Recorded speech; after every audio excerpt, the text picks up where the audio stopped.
Okay, so in this video I'm going to show you how to import a file into the Slicer software. And for this we're going to use Prusa. So if you search for Prusa Slicer, this is the software you want here. Alright, and you can do that in the search or look under the DT folder. Now, when it first opens for you, it probably will not show this build plate here, which is the build plate that we want.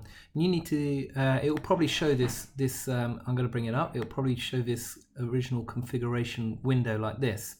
Okay, so you can just click next, and then you want to make sure that you select original Prusa i3 MK3, this one here. Okay, you shouldn't have the S at the end. These are our printers and 0.4 nozzle there. So once that is ticked, you can click next and then next again and next and next, and it should now put a build plate on the bottom that looks like this. If you still have default here, across here, when you do open up, you'll have to do that configuration again by tapping on there like I just have done.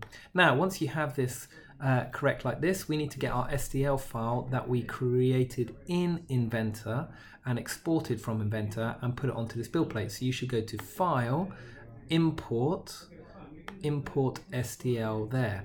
Alright, and click on that part there.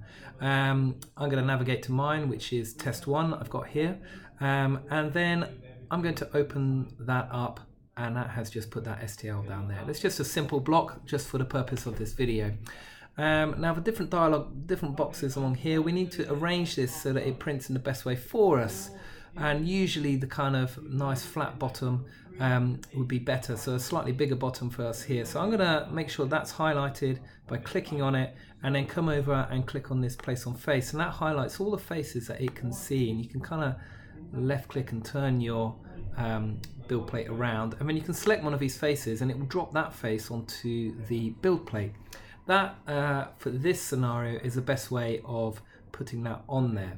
Now let's say you had 2 of these that you wanted to print. You could easily go back to File, Import again, and you could import the next one, or you could import a different one.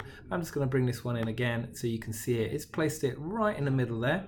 Obviously that's not what we want to do. I'm going to just drag it over a bit, and I'm going to place again that flap. You can see that overlapping here, and this button here is a button that arranges them neatly in the right way on your build plate, and you can see that spread them out with minimal space there. Now the next thing that you might like to do is come over to this area here. In fact, why don't we show you this part, the rest of these. If you select one of these, you can take your object and you can rotate it in any manner of ways by clicking on this button, and then this you can see that if I actually select, I didn't quite select it there, so if I have to select that part there, I can now rotate it in different ways that I might want to.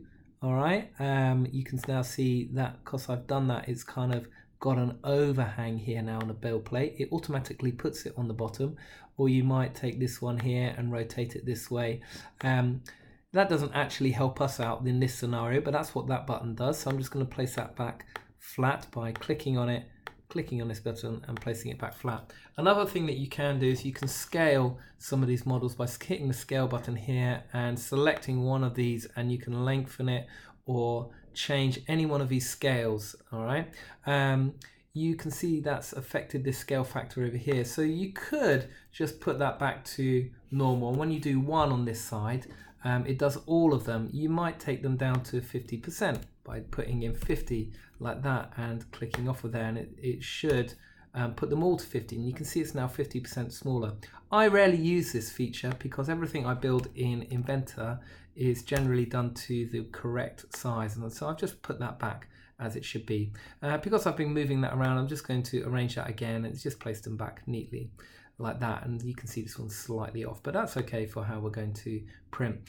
Okay, this in effect moves it around on the build plate as well. Okay, that's all you really need to know for the minute. You can now come over and look over here. We don't need to add any supports. If you need supports for any overhangs that you have, that's in the next video.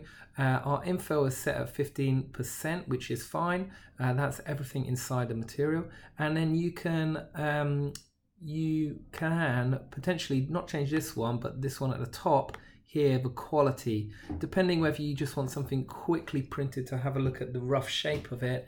That might be something that you change to draft, and that changes the layer height to 0.3 millimeters, so it's less quality. And I usually tend to print in this kind of 0.15 quality. It doesn't need to be ultra detail. Sometimes for larger objects I might speed it up with one of these, but for the minute with such a small object, quality is fine, 0.15 quality. And then the rest you can leave the same. We use PLA material. For small objects you might like to add a brim, okay, and that's about it. Now you want to come down and slice this. That's the next thing that we do. We slice it once it's all nicely arranged on there.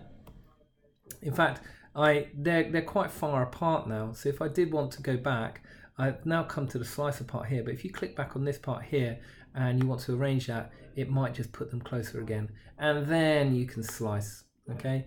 And that's now sliced them both there. Sometimes that takes a little bit of time for bigger objects, but it's done it quite quickly here, and you can see that it's got some stats here. Important ones that I think are interesting are how long it's going to take. This is going to take 53 minutes to print, and it's going to cost 22 pence worth of material, of PLA material that is. Now once you have clicked that slice button and it's gone to this part here and it shows all the different slices there, you want to export the G code. That needs to go onto the SD card. So I've taken an SD card and put it in my laptop here, and I'm just going to export it onto that. So I'm going to find that SD card, it's right there. I think it's always helpful to, you can see a couple of other files here, some with names and some not. You can see it does it as a long name here. I think it's much better to name the file by your name so you can find it easily when you go to the 3D printer, and then what it is. I'm going to say it's a box and V1, and so version 1, and I can just save that now as a G code, and so that is now this is just because it's locked on the SD card, but that should save onto there no problem, okay? And then you can take that to the to the 3D printer. So you can take your SD card, once it saves onto that file, you can take it to the 3D printer, put it in there, and you can go straight into the next video that shows you how to actually use the 3D printers. If you do want to go back at all here, you can just click on this button here, or if you want to see how they are printed, you can take this button here and just drag it and down, and you can kind of start to see the infill here of what is actually going on and the pattern that it's using to put on an infill there. That can be changed when you get to more advanced options, but for the majority of what we do here, that is absolutely fine.